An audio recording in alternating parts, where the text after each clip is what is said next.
दोस्तों, हर एक व्यक्ति का जीवन दुख, परेशानी और संघर्ष से घिरा हुआ रहता है। हर एक व्यक्ति के जीवन में ऐसा क्यों है? ऐसा इसलिए है क्योंकि हम कहीं न कहीं अपने मन के मैल को, मन के कीचड़ को साफ नहीं रख पाते हैं। यूं कहे तो उसका सही समाधान नहीं निकाल पाते हैं। खैर चलिए, मैं आपको एक कहानी सुनाता हूँ। शायद आपको इस कहानी से इस सवाल का हल मिल जाए। अगर आप भी अपने जीवन में किसी बात को लेकर हमेशा दुखी रहते हैं तो ये कहानी आपके जीवन को एकदम बदल के रख देगी।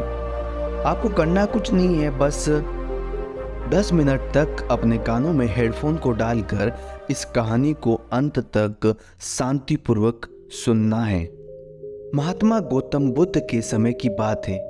एक गांव में एक किसान अपनी पत्नी और 2 बच्चों के साथ रहता था। वह किसान बहुत ही ज़्यादा परेशान रहता था। अपने 2 बच्चों और पत्नी की ज़रूरतों को पूरा नहीं कर पाता था।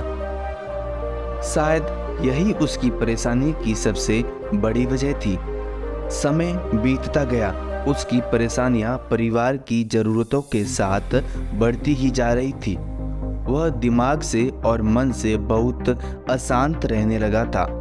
कहीं न कहीं वह बहुत ज़्यादा दुखी हो गया था, अपने परिवार की ज़रूरतों को नहीं पूरा कर पाने की वजह से। एक दिन उसने ये फैसला लिया कि वह अपने घर को, अपने परिवार को, अपने बच्चों को छोड़कर कहीं दूर चला जाएगा।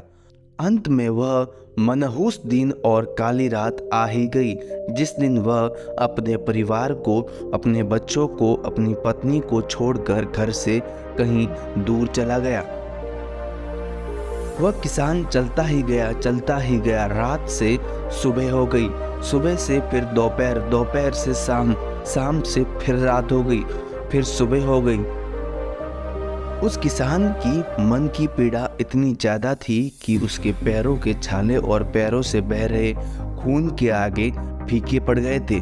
ना भूख की चिंता, ना प्यास की चाह, बस चलता ही गया।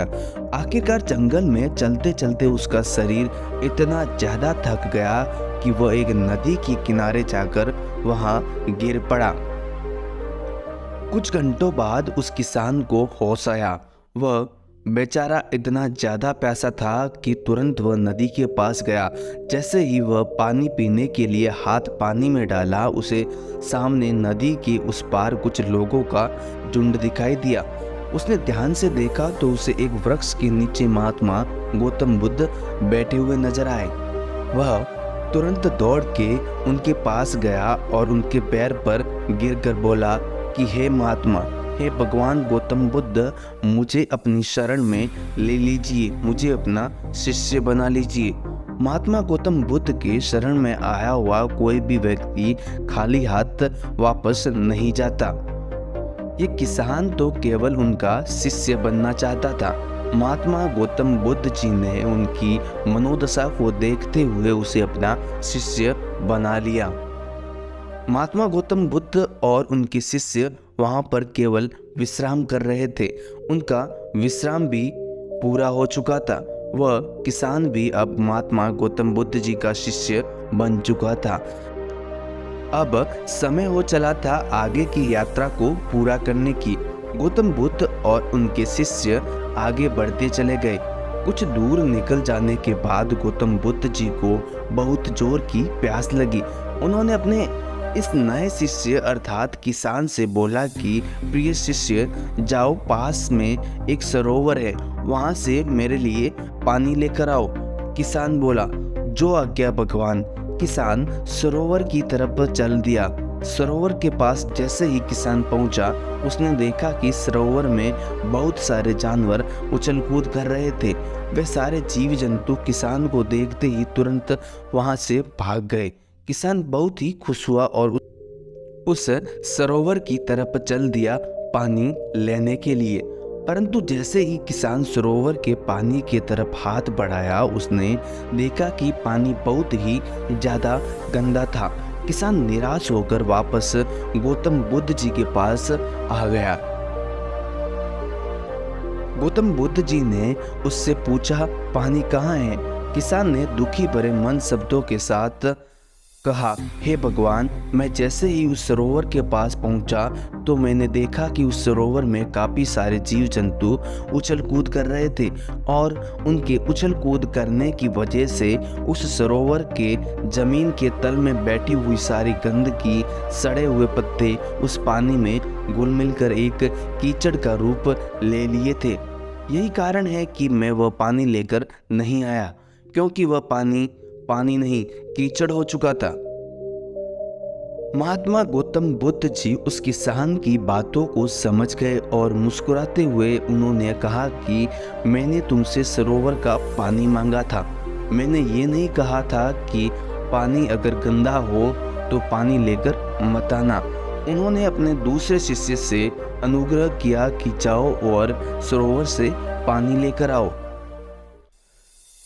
बुद्ध का दूसरा शिष्य निकल पड़ा पानी को लाने के लिए और कुछ देर पश्चात वह पानी लेकर वापस आ भी गया। आश्चर्य की बात तो ये थी कि दूसरे शिष्य द्वारा लाया हुआ पानी बिल्कुल साफ था और उससे बड़ी असमंजस की बात ये भी थी कि सारे के सारे शिष्य बड़े ही आश्चर्यचकित हो गए कि ये करिश्मा कैसे हो सकता है, क्योंकि पहले शिष्य ने तो ये बताया था कि पानी कीचड़ हो गया था। महात्मा गौतम बुद्ध जी ने सारे शिष्यों को ये बताया कि जब सारे जीव जंतु उस पानी में उछल कूद कर रहे थे, तब उस दौरान उस सरोवर के पानी के तल में बैठी हुई सारी गंदगी, सड़े हुए गले हुए पत्ते सब घुल मिलकर कीचड़ रूप पानी का ले लिए थे। परंतु जितने समय में प्रथम शिष्य वापस आया और दूसरा शिष्य वापस गया, उतने समय में उन जीव जंतुओं के भाग जाने के पश्चात उस सरोवर का पानी धीरे धीरे शांत हो गया था। और जैसे जैसे सरोवर का पानी शांत होता गया, उस सरोवर के कीचड़ रूपी पानी में घुली हुई सारी सड़ी गली पत्तियां और मिट्टी धीरे धीरे शांत होकर उस सरोवर के तल में जाकर बैठ गई, जिससे उस सरोवर का पानी शांत होकर साफ हो गया तथा सारे गले हुए सड़े हुए पत्तियां भी शांत होकर आराम से उस सरोवर के तल में जाकर बैठ गए थे।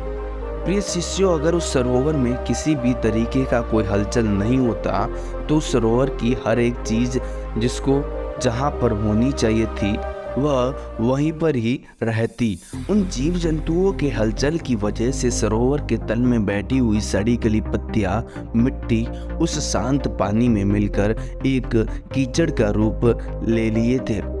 ठीक इसी प्रकार से हर एक व्यक्ति के जीवन में तरह तरह की समस्याएं, परेशानियां और कठिनाइयां आती हैं, जिसके वजह से हमारे मन में हलचल सी मच जाती है, हमारा दिमाग और मन अशांत हो जाता है।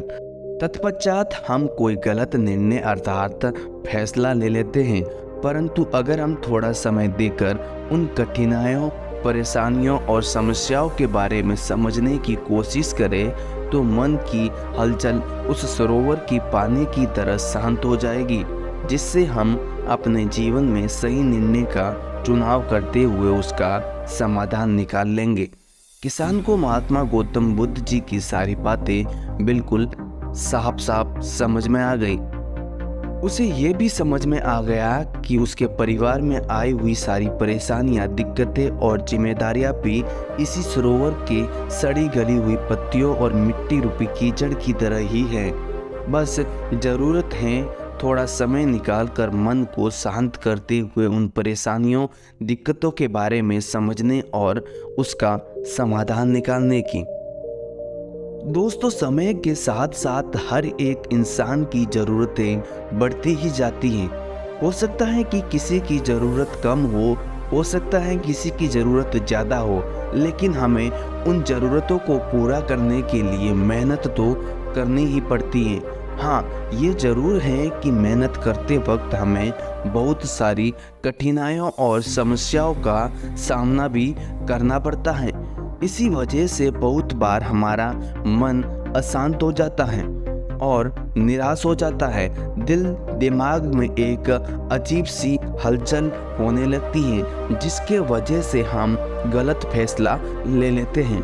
परंतु दोस्तों, हमें घबराने की ज़रूरत नहीं है। हमें अपने दिमाग को शांत करने की ज़रूरत है। थोड़ा समय देकर इसके बारे में सोचने की ज़रूरत है। इसका समाधान कुछ न कुछ ज़रूर निकल जाएगा। दिमाग को शांत रखें, कोशिश करते रहे, मेहनत करते रहे, समय लगेगा लेकिन सफलता जरूर मिलेगी, क्योंकि सब्र का फल हमेशा मीठा होता है।